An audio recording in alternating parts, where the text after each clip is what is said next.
You can do all this planning, but, you know, like they say, a rising tide floats all boats. Until we have a broad-based economy, including timber, which is our greatest resource, and part of our recreation base, until we expand back to that. Pope and Talbot used to have a $5 million annual payroll. If we got 10% of that back, that would make a huge difference in this community. Sure. So that the cities of West Fir, Oak Ridge, Chamber of Commerce, School District, we should all be advocating and talking to Tom Tidwell at the U.S. Forest Service, Connaughton, Region 6 Forest Service, Ron Wyden, Director of Natural Resources in the Senate, and Doc Hastings in the House. Right. And I think this, and I wrote an article, was in today's paper, our heritage and our traditions, we should be an example of a small rural community that can show how this can be done. That's my thought. Yes, sir. Highway 58 is the face of our community, and it's a disgrace. Plain and simple. Look more of a disgrace. Let's fix it. Yes, sir. Yeah, just, when initially the parameters and the ordinances were set up, was this a collaborative effort between business owners and the city council, or was there a meeting to set up those parameters, the needs, or was it the city council primarily who placed this together and then formed the business? By law, it's a public process. I wasn't here, so I don't know when it occurred, and I don't. When this took place, and what was done at that time? Right, was it? I was here. Because I It talked was to a some public people process. today, and they had no idea that this, all this stuff was going There on. were, So, my understanding is there were public hearings, that was covered in several council meetings, in the paper. And they were trying to build the Sharon station, that they had, that was the first building we did, actually, at Cascadia Green. And the second building was the same thing, and there have been no other buildings that I know of that have been approved before. This is an outside one. The car wash. okay. So if you want to improve the inside of your building, you do what you want, but if you're going to do the outside, then that's the fee. Okay, but I guess that's what I was asking. Was this, again, with business owners, who said, yes, that's an option or affordable option we can use when we building changes? Well, I was out It's- in Colorado the other day, and one of the things that came across to me is there's a big misunderstanding on what the zoning ordinance requires. And I think Jimmy is pretty well, is this is not something cast in concrete. There is flexibility. So My it's a recommendation was that we get the business owners together in a meeting and let them ask the questions, and maybe we can collaborate at 80 rather than 15 or whatever. So, wait a minute, Jim. I got two other people in front of you here. So, yes, sir. Robin raised a point, and we really did address it. If the building she's owned and maybe other business owners is grandfathered in and not, doesn't have to follow the Cascadia theme, but the minute she has to pull a permit to redesign a doorway or do a roof or something, she all of a sudden has to fall into those rules. Well, that kind of flies in the face of beautification. Owners are going to say, well, I'm going to shoot myself in the foot if I go asking for a permit. Is there a way to rectify that? You know, it's part of state land use law and the code. So the way to change it is to modify the local code. And the mayor, you know, Jerry just suggested bringing people together to address this. So it can be addressed, but the rule about if you make a change to the exterior of your envelope of your building, that the new code applies, that's a state law interpretation. That's, you know, Oak Ridge didn't interpret it. They're complying with state law, but that's a DLCD, Department of Land Conservation and Development. Appears to be a hindrance to beautification. Okay, so go ahead, Susan, and then Jerry, or Jim. I did work for government agency years ago when that, those colors were out and all that, but I do know that it was in the paper. The meetings were announced, very few people showed up. I didn't show up for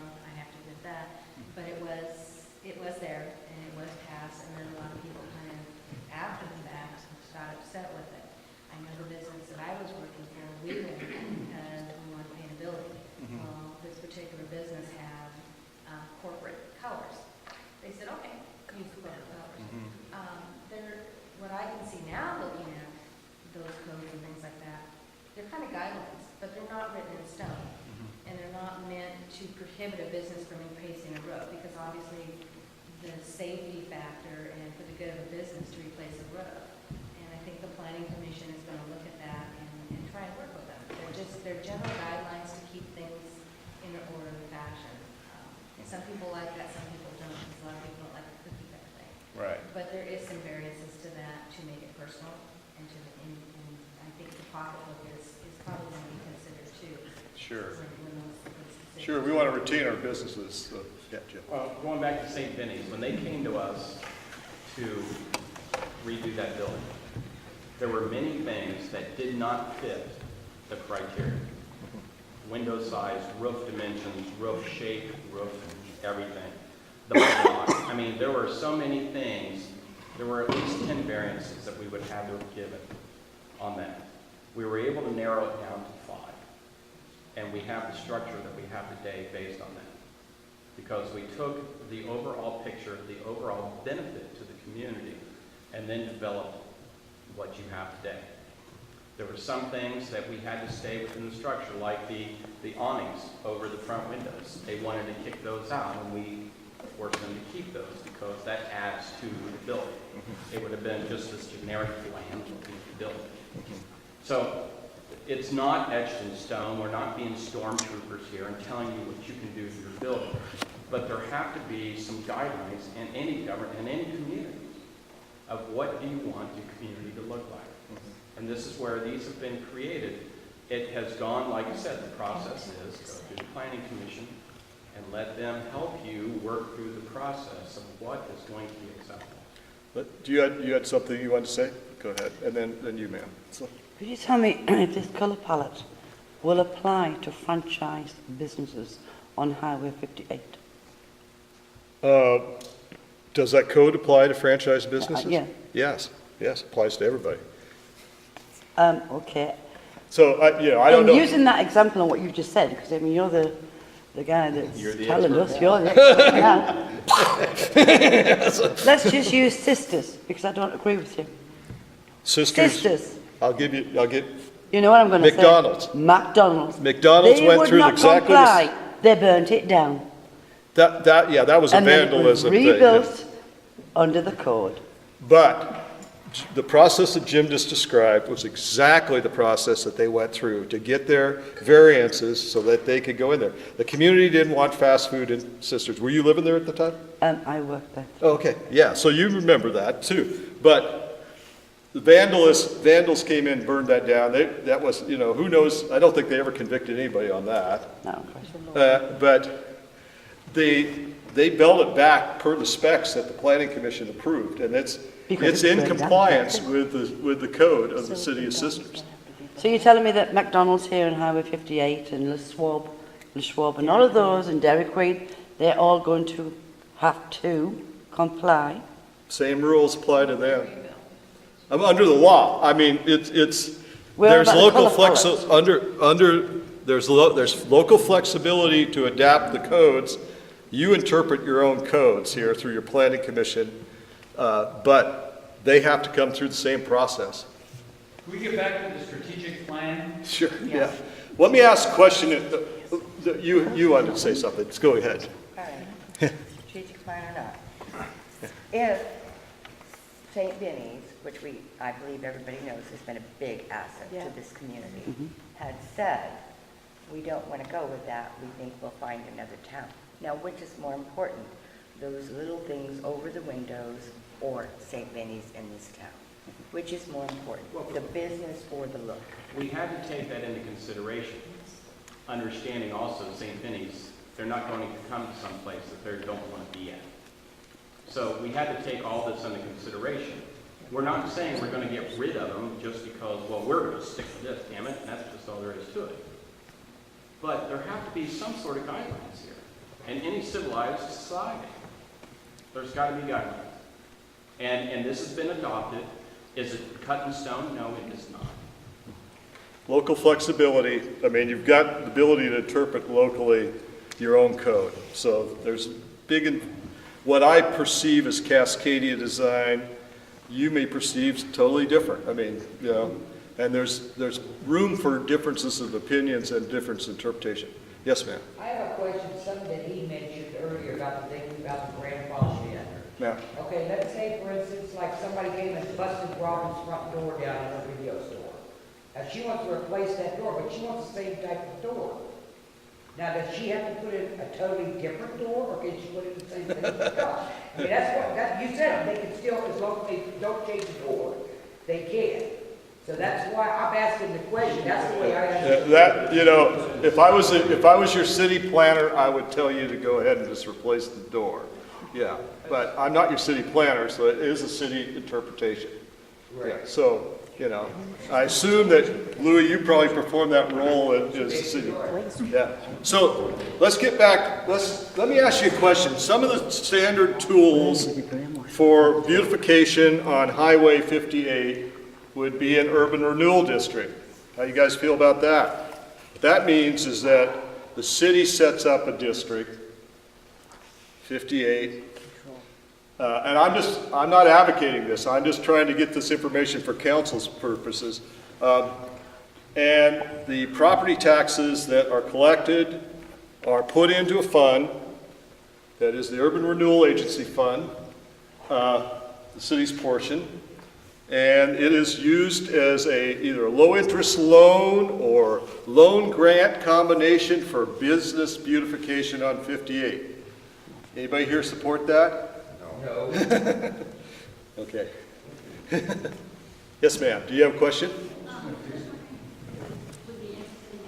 Yeah, but it was sort of a Beg pardon? Yeah, the block grant, I assume, is Oak Ridge categorically eligible for CDBG? Okay. Yes. Okay. That could be part of it, yeah. Yeah, that could be part of it.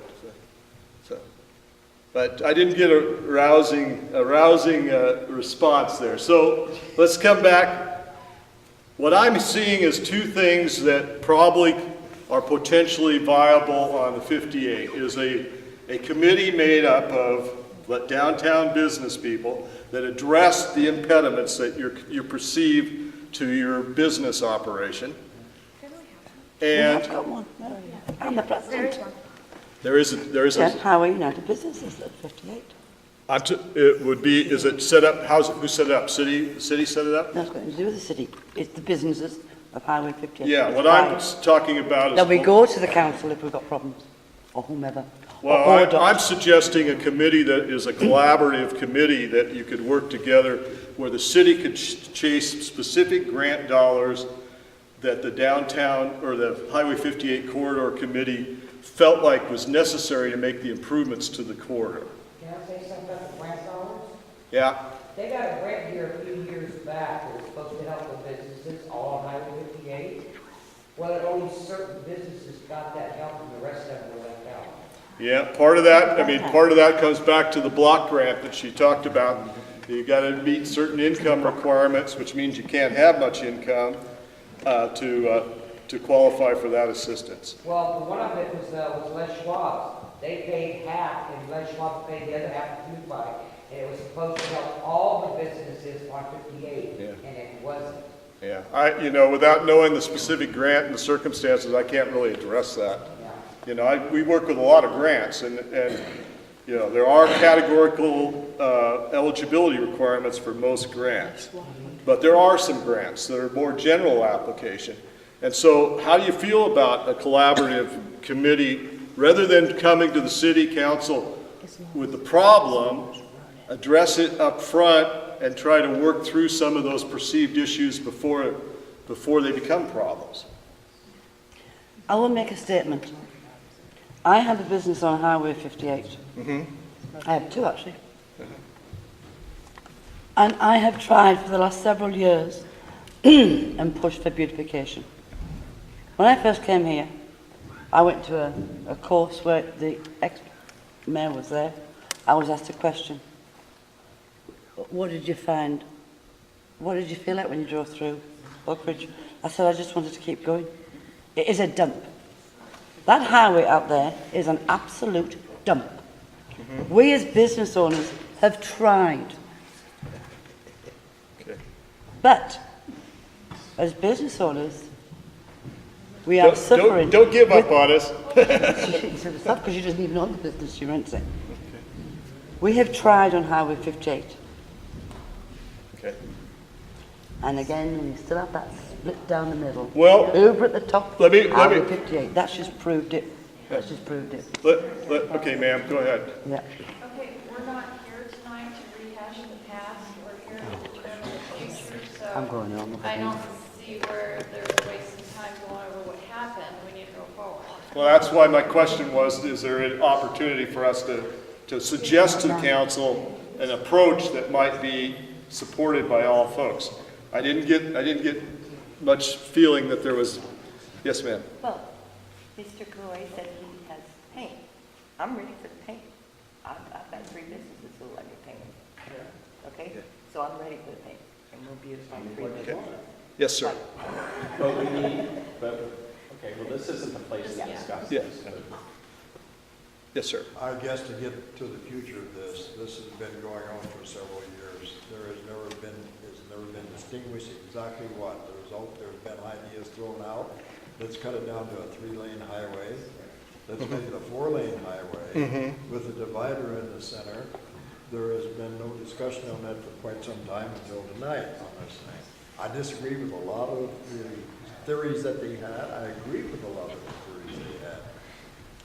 I do not benefit.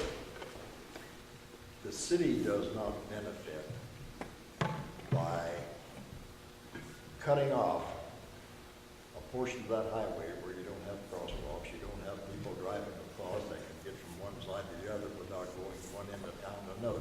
This has all been discussed before. Sure. I think the theory that we should be working for is to sit down, draw a picture. Doesn't have to be a fancy one. Sure. Now, to get back to the block grant you was talking about, I think there's going to be a confusion there as far as the block grant used from the city on the state highway, which is owned by ODOT. How is that going to interfere, and is it legal? Well, I think you're talking about making improvements to the buildings and to houses, and those are on private property, assuming they're not built in the right of way. So that would be assisting private property owners making improvements to their property is what that block. One other thing, to extend this on a temporary basis, as you said when you first started, I see people on this highway every day. I live here. I see children trying to cross on this thing.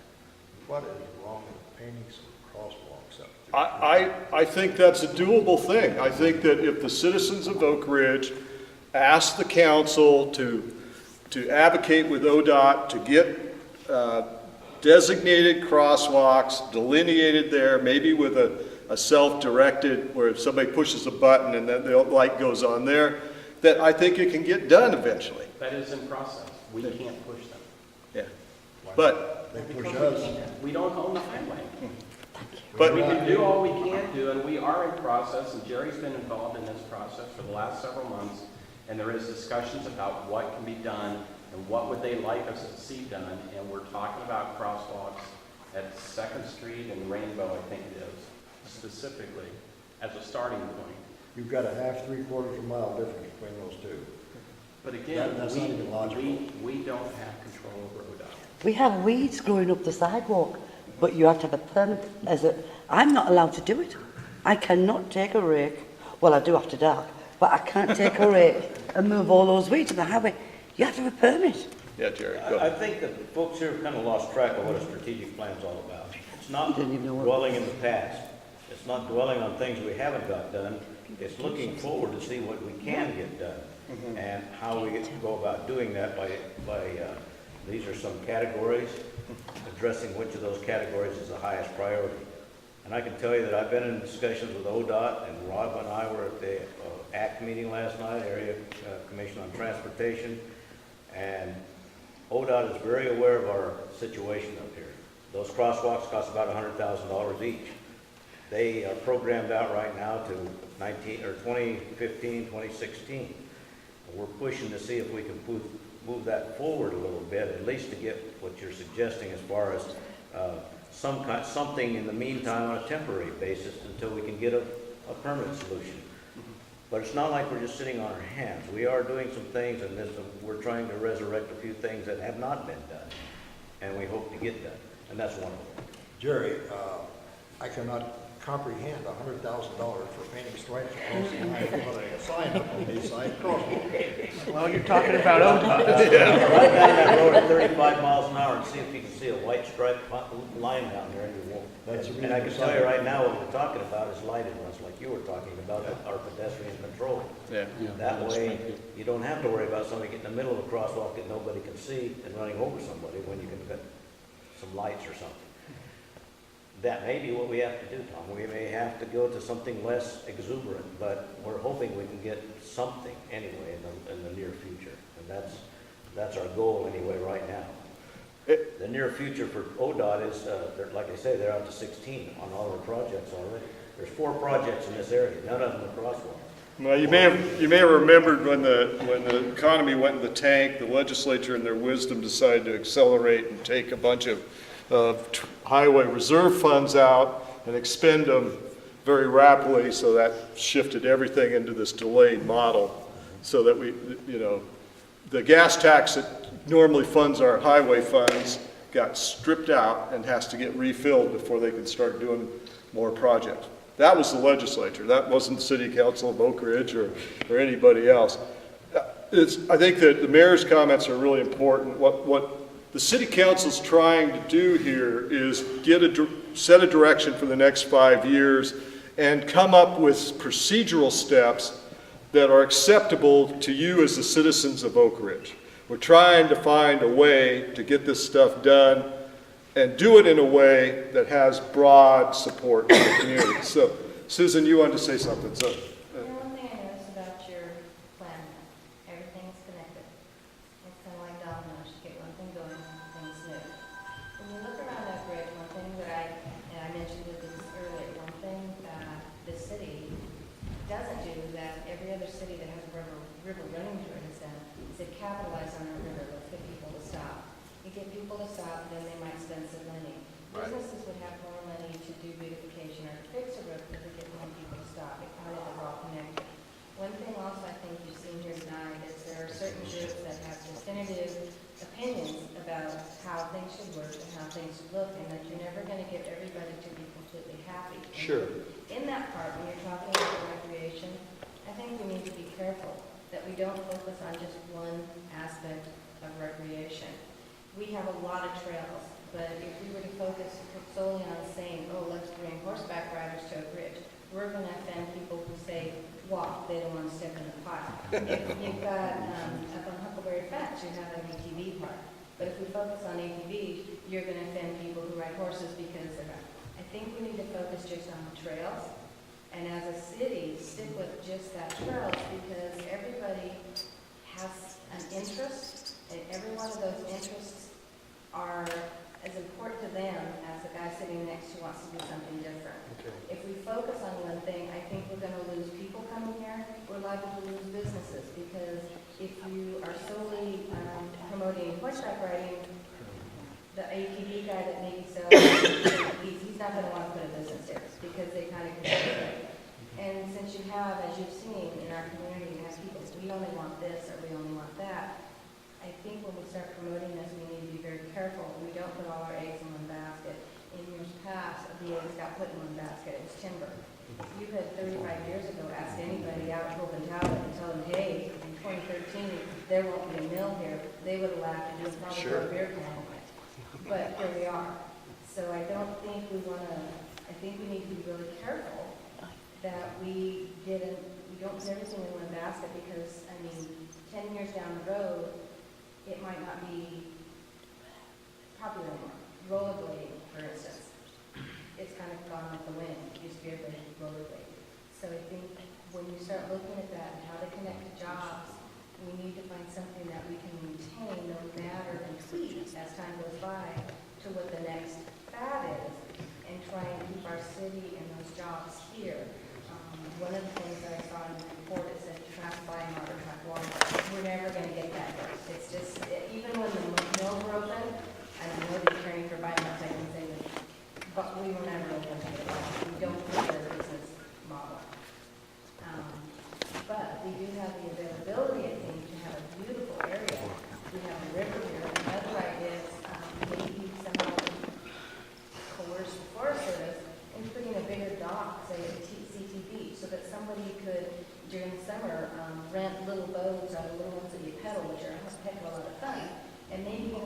put a little shack on skids, is that what it's called, so they can move, so that they can rent those buildings during the season, or choose to maybe sell hot dogs or something up there, and that focuses us as a destination. Sure. We have a beautiful campground that's on the west end of town that people don't want to go to because it's trashy.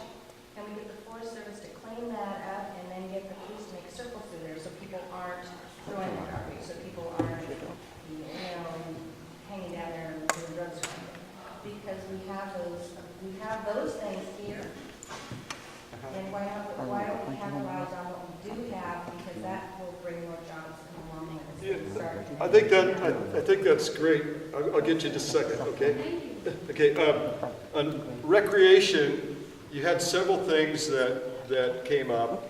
Connect to the river, youth, trails. Let's just talk about process here. In order to get funds to do improvements on recreation, you need to have a parks master plan. You need to have a parks advisory committee.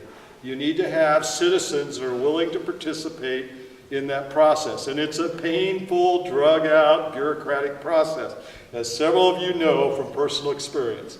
But how many people that are here tonight would be willing to participate in some way, in some capacity, to get some of these things done? Good. That makes my heart feel better. Yeah, Jim. We have an opening right now in the Park Trails and Trees Committee. We'd love for someone to participate and fill out that application and go ahead and be appointed to that position. We're doing a project right now, the concerts in the park. Sorry? Go ahead. We are doing things. Excuse me, but I've been to your meetings and it's just, you have to do. And that's me, I'm Jocelyn Hamilton.